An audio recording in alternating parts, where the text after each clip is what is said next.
Salut et bienvenue sur cet épisode Café Papote, un épisode enregistré lors d'un de mes lives sur Instagram sur le compte Mercredi, diffusé sur le podcast S'élever en même temps que son enfant. Je suis Maude, coach certifié chez Mercredi, mais surtout maman de 3 enfants. Ici, je t'aide à conjuguer la parentalité bienveillante avec la réalité de ton quotidien de maman. T'aider à changer de regard sur les situations que tu vis avec ton enfant pour t'en servir, pour grandir et apprendre sur toi. Hey, salut! On est parti pour un nouvel épisode de Café Papote. Un petit peu improvisé celui-ci parce que je voulais te parler de quelque chose que je pense que je suis pas la seule à connaître en tant que maman. Tu sais, c'est quand toi-même t'es fatiguée, t'es épuisée de ton quotidien et ton enfant, lui à côté, il déborde d'énergie. Et que le simple fait de voir ton enfant qui déborde ainsi d'énergie, ça t'épuise un peu plus. Ça, c'est exactement ce que j'ai vécu, tu vois, mercredi, avec mes enfants. Du coup, mercredi, journée avec les enfants, seule, sans relais, parce que mon mari était en déplacement professionnel, donc pendant 48 heures, j'étais seule. Comment ça se passe quand on se sent, nous parents, mais complètement épuisés, vidés, qu'on n'a pas d'énergie, et que le simple fait de voir notre enfant, lui, déborder d'énergie, très énergique, sauter partout, crier, te parler, te solliciter, rien que ça, le peu d'énergie qu'on a pu récupérer, on le perd instantanément. Je pense que tu visualises assez bien cette situation. Et je voulais te parler de ça aujourd'hui, comment faire justement pour vivre le mieux possible cette situation, comment communiquer ce besoin que tu as à ton enfant, parce que, encore une fois, finalement, la solution, elle est là, c'est de communiquer, c'est d'expliquer à notre enfant. Et tu vois, c'est ce que j'ai fait. Mercredi, je me suis levée avec un mal de tête. Syndrome prémenstruel, la totale, tu vois. J'ai vécu un ascenseur émotionnel, ce qui fait que ça m'avait bien vidé, et la nuit m'avait pas permis de vraiment me ressourcer, et je me suis levée déjà fatiguée. S'ensuit toutes les activités du mercredi, tu connais, que tu travailles ou pas, mais tu sais très bien que la vie sociale d'un enfant est beaucoup plus intense que la nôtre, bien souvent. C'était une journée qui me demandait quand même pas mal d'avoir pas mal d'énergie, et je voyais mes enfants, les 3. Alors, pas en même temps, ils étaient gentils, c'était pas en même temps, c'était chacun leur tour. Mais résultat, pour moi, c'était non-stop. Du moment où je me suis réveillée et j'ai commencé à mettre des mots sur tout ça à l'heure du déjeuner, et c'était non-stop en fait pour moi, parce que quand c'était pas l'un, c'était l'autre, et voilà. Et sincèrement, juste de les voir, de les entendre, venait aspirer comme ça, comme des vampires, tu sais, le peu d'énergie que je pouvais avoir. Et je me suis dit non mais je vais pas pouvoir tenir la journée comme ça. Ça va finir dans les cris, les larmes et absolument tout ce qu'on ne veut pas en tant que parent. Donc j'ai juste expliqué à mes enfants dans quel état moi j'étais et quel était mon besoin. Et c'est pour ça que je t'en parle aujourd'hui, parce que ça a absolument changé toute la dynamique de la journée. Et au contraire, ça a été un game changer. Je sais pas pourquoi, j'ai toujours ce mot-là qui me vient, mais ça a transformé notre journée. Là où on avait tous les ingrédients pour que ça puisse exploser, finalement, on a passé une journée cool. Franchement, c'était top. Donc, je vois que vous êtes nombreuses à être arrivées sur le live, c'est chouette. Bichette, je pense que tu as voulu m'envoyer un message et pas passer en direct en live. Donc, comme d'habitude, c'est le café papote, c'est papoter. C'est pas moi qui parle toute seule dans mon coin, autant que possible. Je te partage mon truc, mais si tu as des questions, tu veux réagir, t'hésites pas. Dans la barre de commentaires, il y a aussi le petit onglet pour me poser une question. Et puis, si tu arrives après le replay, au moment du replay ou l'épisode de podcast, tu peux toujours me contacter soit par mail, maude, M-A-U-D-E, @mercredi.com, ou en message privé sur Instagram. Ce sera avec grand plaisir. Bref, maintenant que cette petite aparté est faite, en fait, ce que j'ai expliqué à mes enfants, je leur avais expliqué mon niveau d'énergie, comment je me sentais. Ça suffit pas de dire à notre enfant, je suis fatiguée. Parce que j'ai envie de te dire, si t'es comme moi, fatiguée, en tant que maman, c'est presque notre deuxième prénom. C'est même un point que j'aimerais bien creuser un de ces quatre avec toi. On dit « je suis fatiguée à tout va ». Mais en fait, c'est faux. C'est pas qu'on est fatigué. On peut être exténué, on peut être épuisé. C'est un petit peu comme les émotions, si tu veux. Il y a un vocabulaire à venir essayer d'explorer un peu, de cultiver, parce que derrière un mot, on met tout un panel de sentiments, d'émotions, de ressentis, d'états physiques, qui peut y avoir vraiment, enfin, c'est le jour et la nuit, hein, entre simplement je suis fatiguée parce que j'ai mal dormi et puis ça ira mieux demain, ou je suis exténuée, je suis au bout du rouleau, je suis en burn-out, tu vois, enfin, l'échelle, elle est large. Donc, derrière le mot « je suis fatiguée », il y a beaucoup de nuances, beaucoup plus que 50.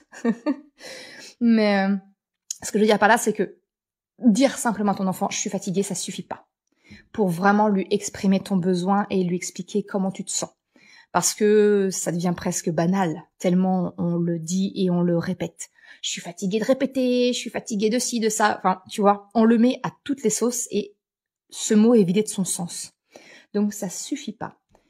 Donc ce que j'ai fait mercredi, c'est qu'on était à table, on terminait de manger et je me connais. La première chose que j'ai envie de te dire, c'est connais-toi.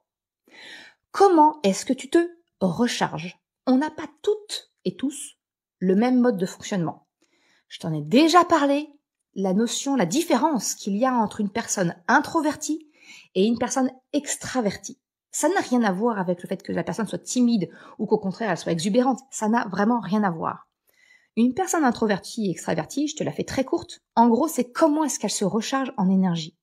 Est-ce que c'est quelqu'un qui a besoin de se ressourcer seul, silence, solitude? Dans quel cas c'est une personne introvertie?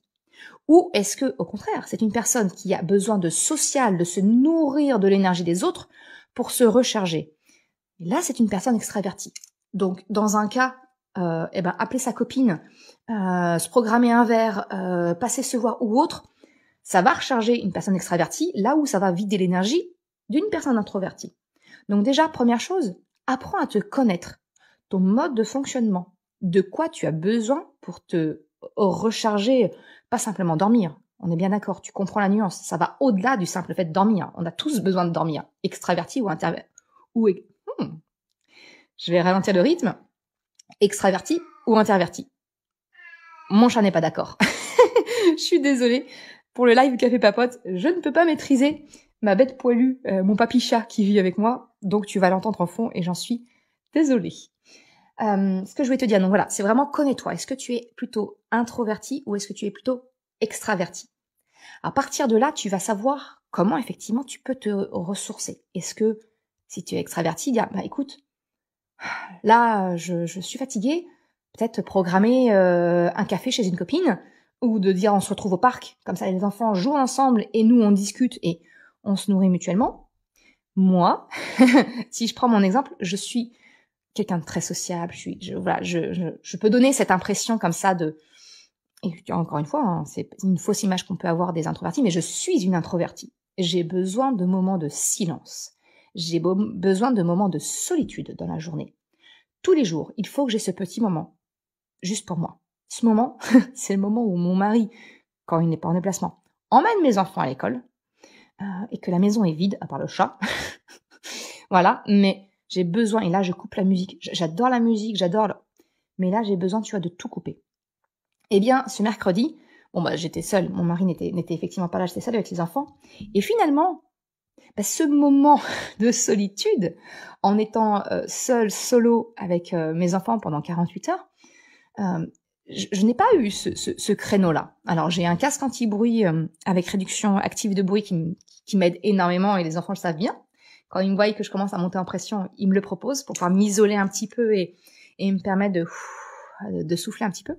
Là, c'était pas suffisant. Au niveau où j'étais mercredi, tu vois, c'était pas suffisant. Et je leur ai expliqué, j'ai écouté, j'ai juste besoin de silence, j'ai besoin de solitude.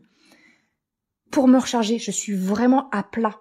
Et le simple fait de voir votre énergie, de la ressentir, m'épuise. Votre énergie, elle est tellement forte, et moi, j'en ai tellement peu, que ça m'aspire en fait. C'est comme la capillarité. Votre énergie attire la mienne et me vide de la mienne du peu que j'ai réussi à accumuler cette nuit en me reposant.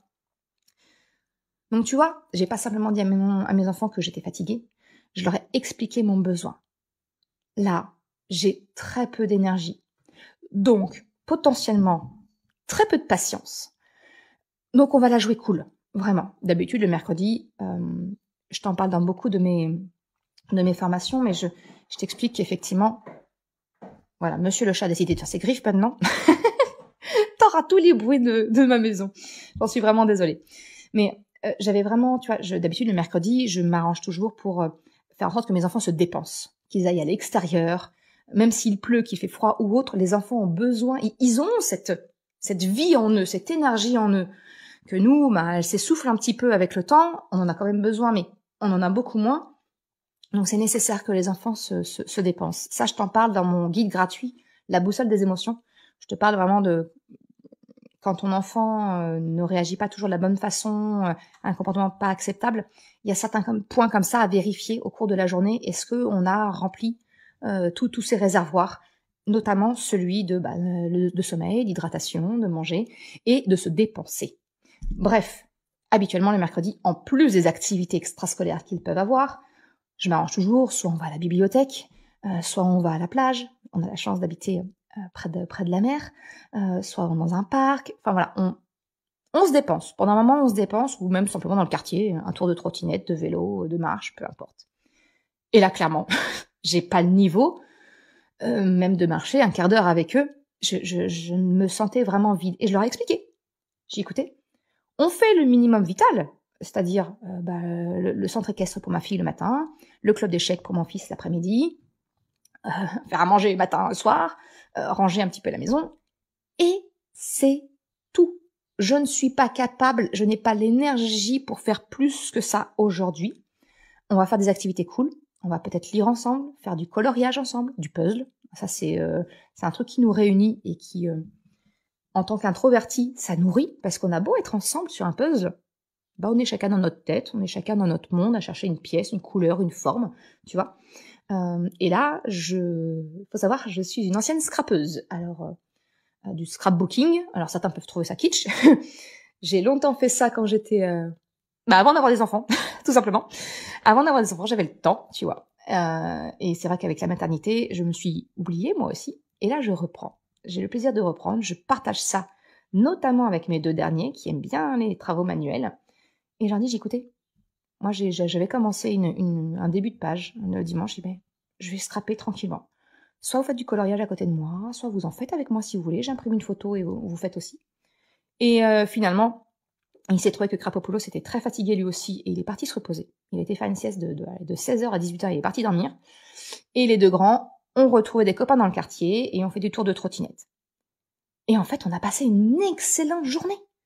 Malgré le fait qu'à la base, j'étais au bout du rouleau, que j'étais irascible au possible, je n'avais pas l'énergie nécessaire pour accompagner mes enfants sur cette journée solo. Et en fait, mais ils ont parfaitement entendu mon besoin. Je leur ai expliqué, au-delà du je suis fatiguée, du fait que votre énergie aspire la mienne.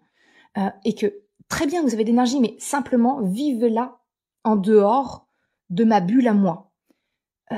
Vous voir bouler dans tous les sens m'aspire mon énergie. Vous entendre m'aspire mon énergie. Donc, allez dehors.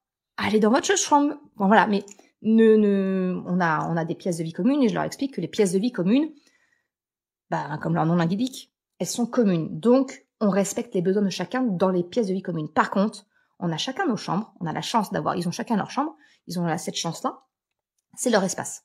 Et dans cet espace-là, ils font ce qu'ils veulent, tant que ça vient pas embêter les autres, si tu veux. Donc c'est vraiment, tu vois, c'est encore une fois, la solution, elle passe toujours, j'ai envie de te dire, par l'expression des besoins. Mais pour pouvoir exprimer ces besoins, il faut les connaître, en fait. Et ça, je me rends compte que c'est pas inné. Parce que, très souvent, on se contente de dire « je suis fatiguée ». D'accord, mais t'es fatiguée, comment ça? Tu manques de sommeil? Tu manques d'énergie? C'est vraiment faut aller vraiment plus loin. Et c'est ce que j'ai envie tout ce que je fais, c'est vraiment dans le but que tu ailles plus loin que l'évidence, que les automatismes. C'est ce que je t'apprends à débloquer aussi au sein de mes formations, que ce soit celle sur les émotions ou que ce soit le programme complet, s'élever en même temps que son enfant. Je t'en parle aujourd'hui parce que tu le sais peut-être, ou pas d'ailleurs, mais c'est une formation dont j'ouvre les portes ponctuellement. Et là, c'est le bon moment. Jusqu'au 16 avril à minuit, mardi soir à minuit, ce sera terminé. Je referme les inscriptions pour accompagner les parents qui ont rejoint la formation. Mais vraiment, cette formation, c'est pas juste des conseils, des trucs et astuces, parce que ça, je te le donne gratuitement en contenu, parce que ça, tu peux le trouver dans n'importe quel bouquin, dans n'importe quel podcast, peu importe. Mais apprendre, en fait, c'est pas une formation pour apprendre à être parent bienveillant, pas du tout. C'est apprendre à te connaître, toi, pour pouvoir mieux communiquer, pour pouvoir mieux comprendre tes réflexes, tes automatismes, potentiellement pouvoir venir les déconstruire si besoin est. Pouvoir mieux les communiquer et les faire comprendre à ton enfant. Et tu vois, ça permet. Je te vends pas du rêve parce que c'est la réalité. C'est la réalité que je vis, c'est la réalité que vivent les parents qui m'ont fait confiance et que j'ai accompagné. À partir du moment où on communique avec son enfant ses réels besoins et pas juste de dire je suis fatiguée, ils sont capables de comprendre. Alors peut-être que tu vas me dire, c'est facile Maud, tes enfants, ils ont 5 ans, bientôt 9 et bientôt 11 ans. Oui, effectivement. Mais j'ai envie de te dire que même mon enfant de 5 ans a été capable de comprendre que le voir, bouger dans tous les sens, m'épuisait. Ils sont capables de comprendre. Même un enfant de 2 ans, on peut lui expliquer, moi aussi, alors effectivement, on va pas rentrer dans le détail, dans la même façon de parler, mais on peut exprimer son besoin. L'enfant va pas spécialement le comprendre immédiatement, mais par la force des choses, la répétition, vivre les choses aussi, mais les enfants comprennent. Et ça, il n'y a pas d'âge en fait. Il n'y a pas d'âge vraiment pour ça. Donc c'est ce que je voulais te partager dans ce café papote spontané aujourd'hui, où encore une fois, je m'appuie sur mon vécu, sur vraiment ce qu'on vit en tant que maman. Quand on est fatigué, entre guillemets, c'est d'aller plus loin que ce mot-là. C'est d'aller comprendre notre mode de fonctionnement, introverti, extraverti, de quoi on a besoin pour se ressourcer, et le communiquer à nos enfants. Et à partir de là, nos enfants, ils sont pas là pour nous embêter, pour nous chercher, pour nous provoquer. Ce qui peut leur faciliter la vie, ils le prennent. Hein. J'ai envie de te dire, ils sont pas masos. Donc forcément, si tu leur expliques que toi, tu as besoin de silence, tu as besoin d'un moment de solitude, tu as besoin d'un moment de calme, ils vont être à même de le comprendre. Effectivement, ils vont pas te laisser toute la journée tranquille à glander devant Netflix et puis à rien faire. Bien sûr, mais t'es capable de prendre des moments pour, un peu comme de l'apnée, tu vois. On prend une goulée d'air, ils nous la donnent à ce moment-là, et hop, on peut les accompagner sur autre chose. Et hop, on reprend une goulée d'air, et voilà. Tu vois, c'est vraiment ça, ce que je voulais te partager aujourd'hui. Je sais pas si ça te parle, je sais pas si tu as des questions. Je vais faire un petit tour maintenant pour toutes celles et ceux qui sont en direct, voir s'il y a des réactions. Et encore une fois, si tu regardes le replay ou si tu écoutes l'épisode sur le podcast qui sort le mardi, y a pas de problème, on échange avec grand plaisir. J'adore échanger avec toi, parce que parler toute seule dans un micro, ça m'intéresse pas. C'est les échanges qui me nourrissent. J'ai beau être introvertie, quand même, j'ai des interactions sociales. Donc ça sera avec grand plaisir. Tu me contactes par mail, tu me contactes en message privé. Avec grand plaisir. Allez, je regarde s'il y a eu des réactions, parce que j'ai vu que donc Bichette qui était passée, mais je sais pas si tu as posé une question ou pas. Positive Life 2023, bonjour, t'expliques tellement bien, merci. Écoute, si c'est clair, tant mieux, je suis très contente. Et non, a priori, je vois pas de questions spécifiques. Ok, je vois des petits messages, mais je vois pas de questions spécifiques. Sur ce, je vais te souhaiter une excellente journée, après-midi, soirée, quel que soit le moment où tu regardes, parce que peut-être que tu le verras en replay. J'espère que ça t'aura donné une petite prise de conscience, un petit axe de réflexion. Et je te souhaite une excellente journée. À bientôt. Ciao. Je te remercie d'avoir écouté cet épisode jusqu'à la fin. Si tu souhaites soutenir le podcast pour m'encourager à continuer à créer des épisodes, eh bien, tu peux le faire sur le site mercredi.com/soutien en me faisant un don libre. Une autre façon de m'encourager et qui est vraiment très efficace, eh bien, c'est d'en parler tout simplement autour de toi, de partager le podcast, le site. Et si le cœur t'en dit, eh bien, c'est également de me laisser un commentaire ou une note sur Apple Podcast, Spotify, quelle que soit la plateforme, si elle te le permet. Ça m'aide vraiment à faire connaître le podcast, à diffuser ce message qu'une autre façon de la parentalité est possible. Un grand merci à celles et ceux qui prennent le temps de le faire, mais également ceux qui m'envoient des messages privés. Ça me fait toujours très chaud au cœur. Je te souhaite une excellente journée, après-midi, soirée, quel que soit le moment où tu écoutes, et je te dis à très bientôt pour un nouvel épisode. Ciao!